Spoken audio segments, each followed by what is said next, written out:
Hola chiquillos, ¿cómo están? Hoy me encuentro con don Miguel Ramírez, dirigente nacional, el cual fue afectado por la dictadura militar, y hoy nos encontraremos haciendo una entrevista para saber y conocer más sobre su experiencia. Quisiera saber, don Miguel, ¿qué edad tenía cuando comenzó la dictadura? Bueno, la dictadura, todos sabemos, fue el año 1973. Yo estaba cumpliendo 4 años. Al otro día del golpe, yo cumplía 4 años de edad. Ya, muy bien. ¿Cuándo sintió por primera vez que algo no andaba bien? Bueno, la edad, como le dije recién, yo tenía 4 años, pero en el correr de los años, ya como niño, porque yo en la dictadura la viví en mi infancia, mi adolescencia, incluso cuando recién me casé, todavía estábamos en dictadura. O sea, yo puedo decir que viví la mitad de mi vida en dictadura, hasta a la edad que tengo hoy. Pero ya a los 6, 7 años uno se da cuenta de lo que está ocurriendo y lo malo que estaba pasando, y me pude dar cuenta que los militares andaban en la calle y eso era totalmente anormal, que los militares tomaran a la gente, se las llevaran, desaparecieran, no volvieran más. Las familias empezaron a demostrar esa angustia que empezó a existir en esa época. El golpe 73, y de ahí para adelante viene todo lo que fue la amargura para el pueblo de Chile. ¿Qué recuerda de su casa, de sus amigos, de su familia en la época de la dictadura militar? Miedo. Ejemplo, yo tenía uno de mis hermanos mayores. Él le tenía un terror en esos tiempos decía a los milicos. Él tenía un terror a los milicos, un terror, porque como era el jovencito de la familia, nosotros éramos más chicos, pero él estaba aterrado con una figura militar. Él veía a los carabineros, a los milicos, a los militares pasar, y para él era un terror, era un miedo. En los amigos nosotros vimos que no pudimos tener una infancia normal, porque existía el famoso toque de queda. Entonces, cuando los niños queríamos salir a lo mejor a jugar, como decimos nosotros en esa época, jugar a la pelota, una pichanga en la esquina, ya las mamás salían asustaditas, ya toque de queda, ya todos los niños, todas las familias, ¿entiendes? Y en los amigos, en las familias se vio también mucho la pobreza. La dictadura militar, si bien es cierto, no mataron, no secuestraron, no hicieron desaparecer ningún familiar mío, pero sí alrededor se sabía mucho. Y a mí me afectó especialmente en la parte de la mesa. Faltó mucho el alimento, escaseó mucho, no había ropa, no había calzado, la gente, nosotros vivíamos como se podía vivir nomás, por los recursos que había. Y en la parte laboral, a mi papá le afectó, ya que mi papá era un trabajador municipal en esa época, y solo por el hecho de haber sido un conductor que trabajaba con el alcalde de la época antes del golpe de Estado, entonces a él también nos dejaron por fuera de todos los derechos y le vulneraron todos sus derechos laborales y lo sacaron del municipio, y hasta el día de hoy, o sea, mi papá falleció, pero él nunca más pudo volver a trabajar en una municipalidad. Él fue un exonerado político. ¿Cómo recuerda usted las escuelas en esos años? Mire, el recuerdo de la escuela, porque antiguamente se decía la escuela, ¿verdad? Buena la pregunta, porque ahora fue sacada en el colegio y todo eso. No, antes eran solamente las escuelas públicas. Los profesores estaban tan impregnados del tema de la dictadura, que nos trataban a nosotros como que nosotros también éramos enemigos de ellos. Los profesores eran golpeadores, eran castigadores, los torturaban a los niños. ¿Cómo los torturaban? Tener a un niño de 7 años en un rincón de una sala, mirándolo ahí 2 horas mientras todos hacían la clase, eso era una tortura. Ahora no se ve eso. No están los derechos de los niños.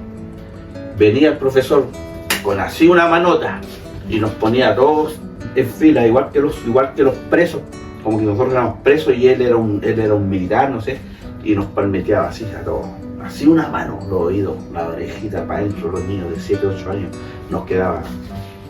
Entonces, de esa forma se miraba en el colegio. nos trataban como que si fuéramos o presos de ellos o éramos militares, porque nos obligaban a cantar el himno nacional todos los días y a discreción, igual que como si fuéramos militares. Entonces a la larga también nos fueron metiendo esa forma, esas políticas que ellos tenían dictatoriales, las fueron metiendo también en los niños en el colegio. Hoy hay tranquilidad para los niños, hay derechos de los niños, hay derechos de los estudiantes, ¿no es cierto? Nadie viene a vulnerarnos los derechos fundamentales que tenemos. Cualquier cosa, un niño pone un reclamo y es oído, ¿no es cierto? Lo escuchan y se puede llegar a un lugar donde sancionar al que trató mal al niño. Yo fui golpeado por muchos profesores. Había una directora de un colegio, no voy a decir nombres, pero esa señora como que se satisfacía pescándolo de aquí a uno y lo levantaba. Imagínate que yo no voy a aguantar ahora que a mis hijos, a mi nieto, me lo pesca un profesor de aquí y lo levante, porque es tortura, así, es tomar de aquí a un niño y levantarlo, y cuando yo iba cayendo, así lo hacía la señora, me pegaba el combo por aquí. 9 años, 8 años. Eso no lo podía hacer. Ahora ustedes, los niños, no lo soportarían, y está bien, porque no debe ser así, pero nosotros sí vivimos eso.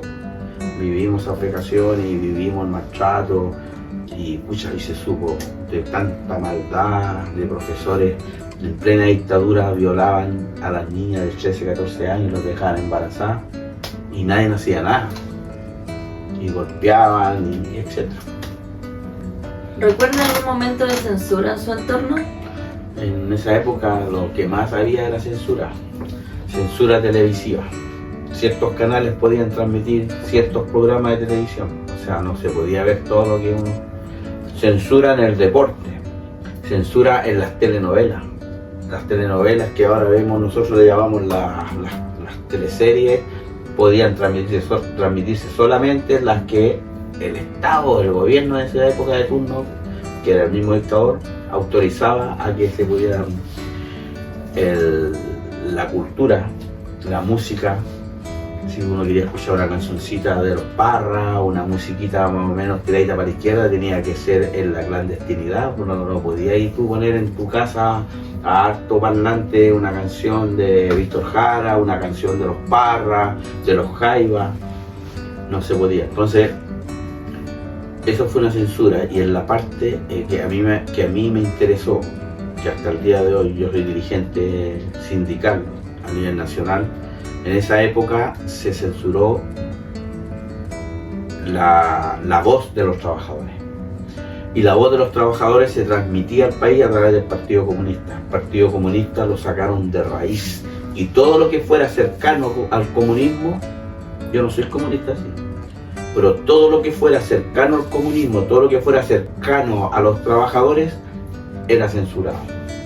Y ahí vino la persecución, ahí comenzaron a desaparecer dirigentes, importantes dirigentes, por nombrar a uno, Tucapel Jiménez, un gran dirigente nacional. Asesinaron, secuestraron, torturaron, solo por pensar para favorecer a los trabajadores. Y esas fueron, globalmente la censura que hubo aquí en esa época.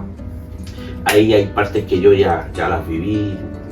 Como te dije al principio, yo viví la dictadura desde mis 4 años, 5, 6, 7, 8, 12, 15, 18, y no se iba la dictadura. Me casé y aún estábamos en dictadura, imagínense. Entonces viví todo, los colegios, la escasez que había para estudiar, no había tanta facilidad para ir a la universidad o para sacar estos famosos preuniversitarios que existen para que se preparen los jóvenes para la universidad. Y eso no, ni pensarlo. 18 años al POG y al PEM, que eran los programas de trabajo que tenía el gobierno, que en esa época pagaban 1.500 pesos quincenales a los trabajadores. Ese era el empleo que había. Y la cesantía en Chile llegó en esa época a estar hasta el 25% de cesantía tuvimos en el país. Censurados los trabajadores por todos lados. ¿Qué siente hoy de cómo se recuerda el periodo de la dictadura militar? Ahora, satisfacción, ver a la gente en la situación, cómo vive, cómo estamos. El país ha progresado, tenemos un país civilizado, libre. Entonces, ¿qué es lo que siento? Satisfacción de poder ver que hubo un trabajo de décadas para salir adelante de esa dictadura que costó mucho sacarla.